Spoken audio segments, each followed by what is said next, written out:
Happy Armistice Day, beautiful friends. I want to do a sounding of 11 bells on the 11th day at the 11th hour so that we may celebrate peace, the end of the war, to end all wars. That's how Armistice Day began. And so, shall we begin?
So, peace to you, peace to all beings, gratitude to those who have sacrificed deep, deep sacrifices to build peace and to protect our freedoms, which are guaranteed through our Constitution.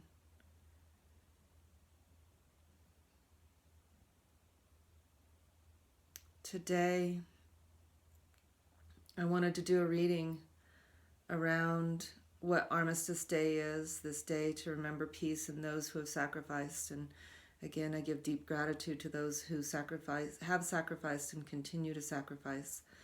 And I know that many people call today Veterans Day to honor veterans. I like to go back to the fact its origins of Armistice Day, where at the 11th hour of the 11th day, 11 times the bell was rung so that we would never forget the sorrows and the horrors of war, and that we would remember peace. Because I feel like those values of peace are so important in our seeking of health, our divine right to health. When we are at war with others and at war with ourselves, then we are not set up for a healthy way of being in our bodies, in our minds, in our spirits, as a country, as a world, as a planet. And so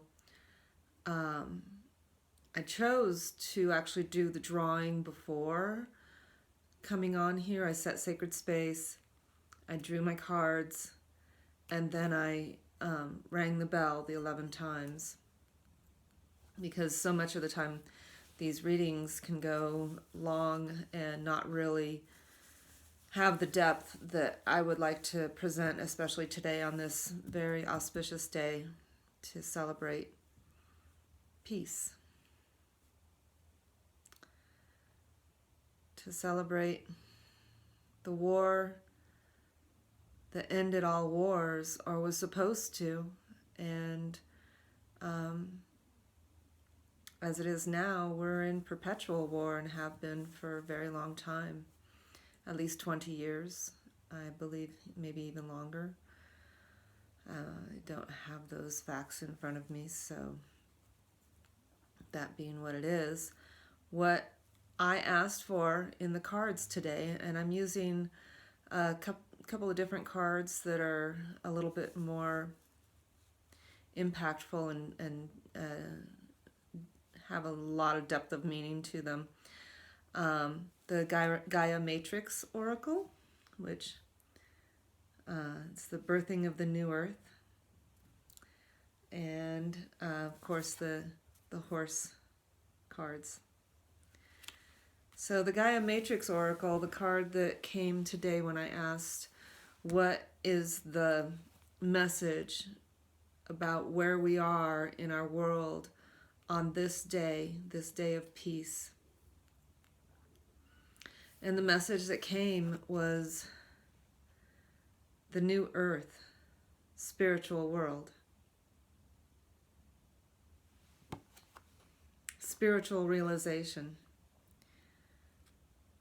So much of what's been happening in 2020, and as you know, I call it the year of perfect vision because I think things are being exposed in a very radical and dramatic way, which is challenging in many ways because of how health is being impacted, how different institutions are being shaken. A lot of what's needed to change and break down and be made aware, help us be made aware of, is happening right now in some really powerful and potentially scary ways. It's a time of transformation, a time of transmutation. And so it's not just about the physical that's happening, it's what's happening in a spiritual realm right now. We have been challenged. And I'm really proud of you who are listening to this and are joining me on this journey of spiritual transformation and spiritual challenge in order to create the new earth. The old earth, the earth of war, the earth of domination, the earth of poisoning, has to stop. The earth of oppression, all of that has to stop.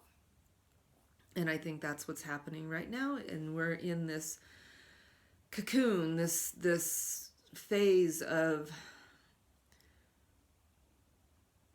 things don't look really pretty right now in many ways. I pray that things are going to look prettier soon.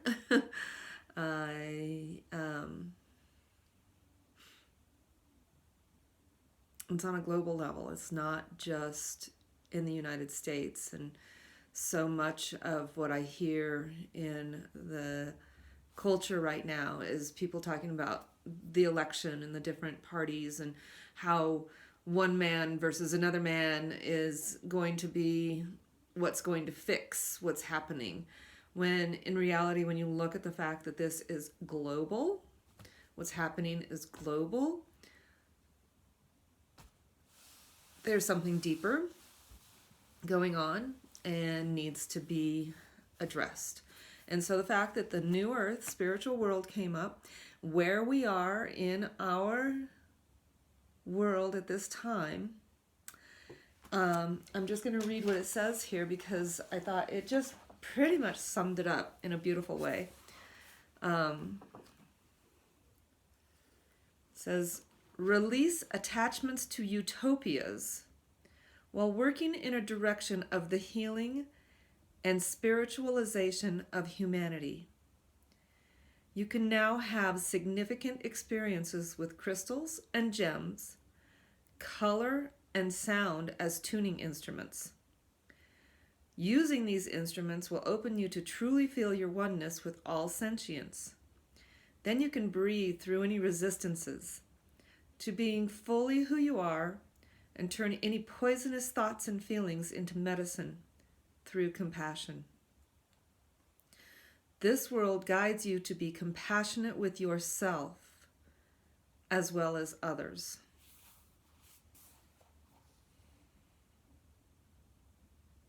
So we're looking for utopias, it seems, as we as humans are seeking outside of us that person or persons or political party or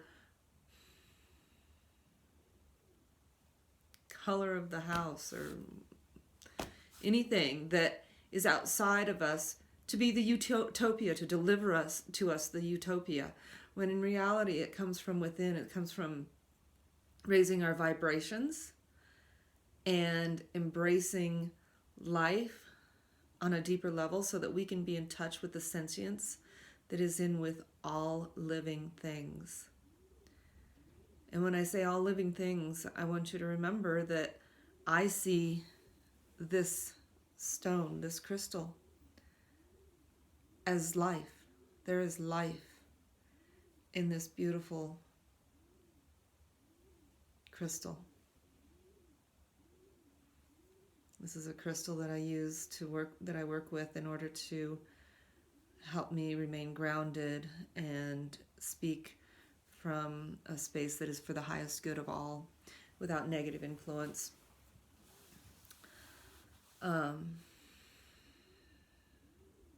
The other card that I drew is intuition. And the horses are asking us to remember to tap into our intuition. So again, I like to always go to the book and see what it has to say. And intuition is non-rational perception, subtle body awareness, intersubjectivity. That's a lot of syllables.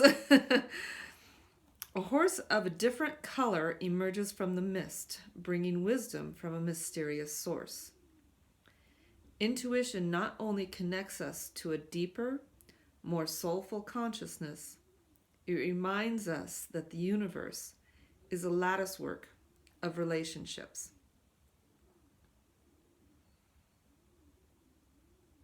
And the challenge in this is, in accepting the gift of expanded awareness, you must monitor your shadow and remember that you're human. When the ego takes credit for extrasensory perception, it becomes inflated and dangerous. Wisdom from the horses. So, both of these cards speak to relationship with the whole, and remembering that when we're out of alignment, out of relationship with that whole, is when things like pathogens that affect a lot of people happen. Civil unrest, pollution of our environment, pollution of our bodies, accepting things that are not empowering to our souls, to our beings, to our lives and our livelihood as being for our greatest good. That's when we're out of alignment with the relationship with the whole. These things come into play. And it feels like the cards are saying to us today to be in relationship with that whole so that we can start to build that new earth. We are building the new earth as we are developing these relationships and as we are tapping into our intuition and listening and expanding and grounding into our personal beings and learning a lot right now. It feels like, again, 2020, the vision, the perfect vision, the vision of 2020 is so powerful. If we look back at the entire year right now and just look at it, take a step back and look at it from the bigger picture of how is this helping humanity transform into a deeper relationship with the whole. It's forcing a going within. It's a forcing of seeing what hasn't been serving our highest good. It's a forcing of seeing what's really happening in the powers that be.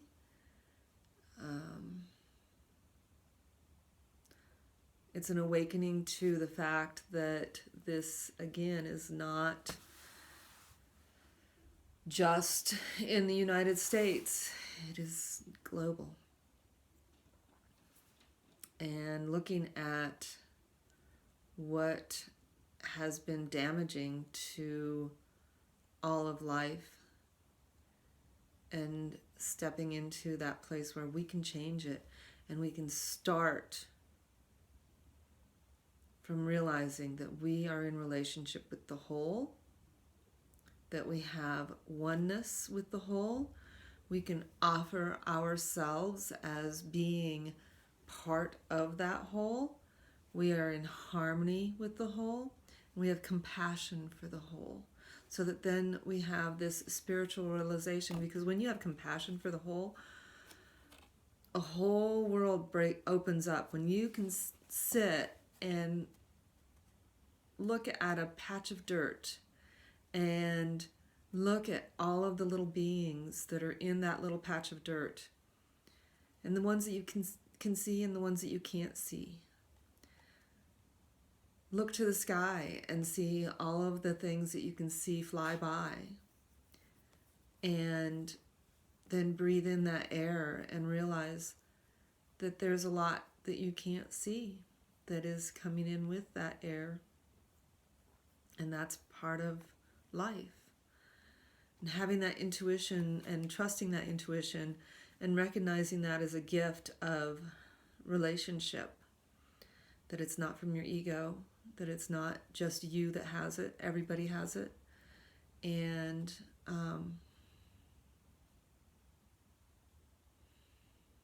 embracing that and loving yourself in a way that accepts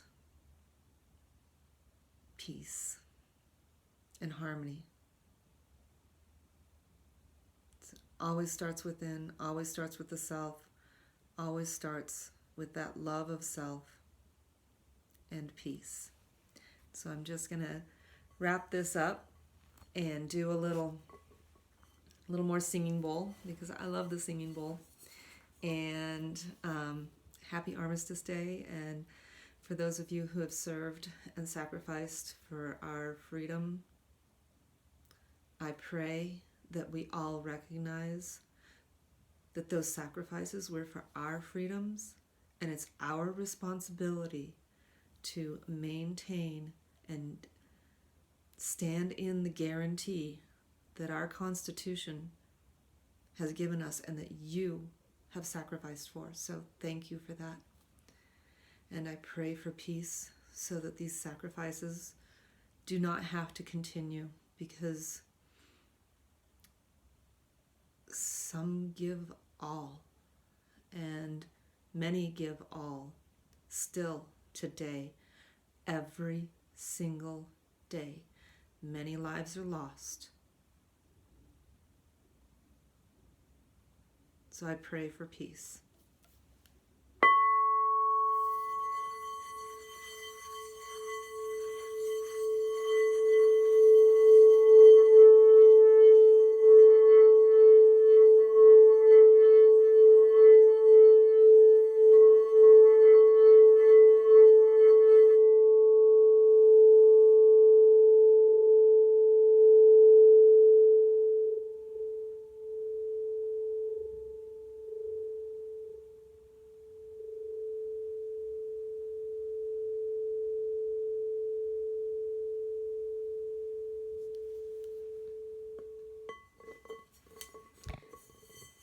Peace be with you.